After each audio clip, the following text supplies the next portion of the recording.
This morning on BRN, roughly 4 out of 5 Americans don't know what an annuity is. And joining me now to discuss this is Dr. Stephen Lee from California State Polytechnic University at Pomona. Dr. Lee, great to see you. Thanks for joining us on the program this morning. Glad to be here. Thanks so much. Yeah, and I know one of your roles at university is teaching personal finance to your students, and just to level set, I mean, are you finding students prepared and understanding of just general personal finance when they come to your class? Not at all. Yeah, not at all. It's pretty challenging. There are other obstacles that we need to overcome. I don't teach using a financial calculator. I'm trying to move away from that. That's how I learned. But Microsoft Excel and Google Sheets are so vital. I find that so many companies, when I talk to them about networking and placing students into internships and the like, so many companies, pretty much every company expects Excel proficiency. And so many, an alarming number of students don't have that. So I have to provide training videos and things of that nature and in-person instruction oftentimes. Office hours, you name it, to walk students through very basic Excel calculations and functions and all that fun stuff. And so because we learn things like time value of money, how to calculate marginal tax rates and things of that nature in Excel, I have to first oftentimes train them in Excel before we can even get to those important calculations. Well, it's doctor, I learned on an abacus. So I guess today's kids are probably a little further ahead than I am. Doctor, an interesting study came out. I want to ask you about this. And does it surprise you that roughly 4 out of 5 American adults don't know what an annuity is? Does that surprise you? Again, not at all. Annuities are complex creatures, and there are, I want to say, 3 main types. There's the fixed, which just pays you a fixed amount.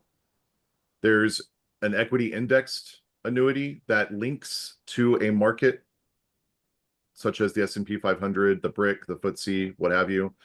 And so your accumulated cash value in there will essentially link up to a market performance indicator. And then there are variable annuities where you're directly invested in the market. So those are the 3 main types. There are several subtypes and different flavors and features and bells and whistles when it comes to annuities. So they are very complex, but it doesn't surprise me at all that most people don't know. And it's really interesting because a lot of them, those that work for school districts or other nonprofit organizations, if they have a 403B, Yep. It's a tax sheltered annuity. They have it. And it's really funny to well, maybe not funny, more like amusing to read and listen to people that blast annuities when they themselves are in an annuity through their employer. And is this lack of understanding about an annuity? Is it because that instrument is something that, as part of the broader financial literacy discussion, the personal finance discussion that you lead, saving for retirement, saving for some purpose, this vehicle just doesn't come up in conversation, typically? The trick is, where should it come up? Yeah. And this is part of a larger problem. Perhaps a lot of my colleagues will disagree with me, but I tend to boil it down to the regulatory landscape, which is incredibly complex. Easily, I think the most complex aspect of personal finance is who a financial planner is, what financial planning is, what a financial plan is, and how all that should and is regulated. And the problem is where do you bring up annuities? Do you bring it up in life insurance? Because technically it's an insurance contract. Do you bring it up in retirement? Because that's the main point of an annuity, is to supplement your retirement income. Where do you bring it up? Do you bring it up in the parts where you mention vetting financial advisors, becoming at least basically aware of the regulatory landscape? Where do annuities arise in the personal finance discussion? And I think that's really difficult. The way that I do it is I tend to use it as a bridge between the insurance and protection discussion portion of financial literacy and the retirement portion. So I use it sort of as a bridge, but there are probably 101 different ways to bring up annuities. And I think that's the fact that they are inherently complex, the fact that the regulatory landscape is incredibly complex, the interaction of those two just makes it really difficult conversation to have. And that's that's even before you get to client potential pushbacks. Oh, my money is going to be locked up. Oh, isn't insurance just a scam? I've heard that one before. Aren't insurance companies greedy and they always deny claims? It's rough. It's a tough discussion to have, I think. Yeah, and look, the industry probably hasn't helped itself. There's a lot of stories of, cafeteria, people coming to the cafeteria to sell certain financial products. As you said, the competitive, the complexity of these products. But the world, doctor, seems to be changing a little bit. I think I read somewhere in a study that annuity sales have gone through the roof. So clearly something is resonating with a certain population here in the United States. Or they're being pushed even more. Or they're being pushed even more. I mean, they certainly are. I don't know if you. I mean, that's certainly a possibility. And look, I will be the first one to admit that. You turn on the TV or you go to a football event. It's usually sponsored by some kind of financial institution, or there's an ad, right? So it's continuously pushed. That's right. And the other thing too that I would say consumers ought to know or just be aware of is that annuities seem to be the latest battleground between different types of advisors. The insurance advisors, though specifically those who love annuities versus those who hate annuities. Annuities have become so politicized now because what's happened recently, and I say recently, within the last 5, 10, 20 years in the industry, is the word fiduciary has cropped up. And fiduciary just means if I'm a fiduciary for a client of mine, that just means I have to place their interest before me. I'm supposed to look out for their best interest. That's all it means. It's beyond the suitability standard, which just means, hey, does this product make sense for you? Does it make sense for me to put you in this product? That's suitability, which is here. Fiduciary standard is here. Fiduciary standard has been around for a long, long time, hundreds of years. Attorneys are held to fiduciary standards. Anyone related to that's working in a retirement plan, at least in America, is a fiduciary, whether it's the custodian, the fund manager, whoever, they're all fiduciaries. But financial advisors now are being more and more so are being held to that fiduciary standard. And so now what we have is, and you see this all over social media these days, is financial advisors are essentially weaponizing annuities against each other. And they're saying, well, if you never consider an annuity ever for any of your clients, you're failing in your fiduciary duty. You're not really a fiduciary. And then you have the other side where they say annuities are garbage, you're throwing your money away. And so if you ever do consider annuities for your clients, you're not a fiduciary because there's no way you can be upholding their best interests. So annuities have become the battleground between the different types of advisors as I see it. So maybe the one of the key lessons here, doctor, is don't get your financial advice from social media. I wouldn't go so far as to say that. It's just you need to avoid all of the mudslinging and all of the back and forth because there can be a lot of that over social media. Yeah, I'm kind of joshing with you, but I want to. No, a lot of advisors produce. Sorry, a lot of advisors produce quality content on social media. Yeah. It's just that not all of them, but many of them take time out to just bash the other side in the annuity debate. And it's not just always annuities. It can be other things too.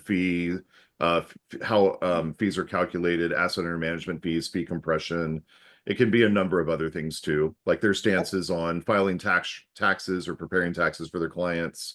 How liberal or conservative are they going to be in that enterprise? There's all sorts of areas, but annuities as of late have become even more of a hot topic and a battleground, as I said, between different types of advisors. And I have to think that that's confusing for the consumer, very confusing for the consumer. I mean, how do we make it? At the end of the day, the consumer matters. They're the ones picking the advisor. They're the ones potentially saying yes to a certain product or products. So how do we make them better consumers, Professor? Yeah, that's that's the question. What do we need to give them? I mean, they all can't sit in your course. They could probably take a web course from you, but they need help, clearly. Correct. Right. And I'm trying to remember, I think it was from 2021. I published a book with Jeff Camarda, aimed at consumers. Granted, it was higher net worth, higher income consumers. But in the back of that book, it's called The Financial Storm Warning for Investors. And in the back of that book, we have, I think it's a 50-item questionnaire, if you will, for consumers when helping them vet financial advisors. But in addition to that, really, with just educating the consumer more, there's certainly that piece, right? But with all the education in the world, if regulation isn't smart, like on the institutional side, on the government side, on the supply side, if regulations aren't smart, if they don't have teeth, if they're not efficient, then there's a real problem. Because now, right, anything that you don't, and I'm not suggesting that we regulate everything to death, right? I'm suggesting that the regulations are efficient and that there's a clear understanding of all involved, all stakeholders. What's regulated? How much of this are we going to take out of the consumer's hands and regulate? And then how much do we expect the consumers to self-educate? And I don't think that conversation has taken place at all, at least not that I know of. I think there needs to be a frank dialogue of how much should the consumer be responsible for the decisions that they make financially. But again, the problem is that in K-12 largely, I know states have finally started coming around to this, but we pretty much have not provided any training at all in the public education sphere. Right. So then how do you expect consumers to make? Well, you can't. No, I mean, you have to. No, no, it's not. No, they got rid of the home ec class from when I was a kid. Right. They used to teach you how to prepare your taxes, if I'm not mistaken. I mean, granted, the tax code was simpler then, but still the basics, right? They taught you all that. All that's my understanding. Yeah. I mean, yeah. I mean, I agree with you. I think, you have to have a baseline, and that's where people like you and other professors, doctors in personal finance can step in, but you need to have it more available to people. And I think we're starting to get there, but we're not there yet. Dr. Lee, great conversation. Thank you so much for joining us. Look, we're going to have you back because this is something, I don't think we're going to solve it in 10 shows, but I think by continually talking about these issues, you elevate them to a certain level, and then it actually can help move things along. So Dr. Lee, we're going to leave it there. Great to see you. Thanks for joining us, and we look forward to having you back on the program again very soon, sir. Thanks so much. Look forward to it. And don't forget to subscribe to our daily newsletter, The Morning Pulse, to help support BRN programming. Details, of course, at our website. And we're back again tomorrow for another edition of BRN. Until then, I'm Jeff Snyder. Stay safe, keep on saving, and don't forget, roll with the changes.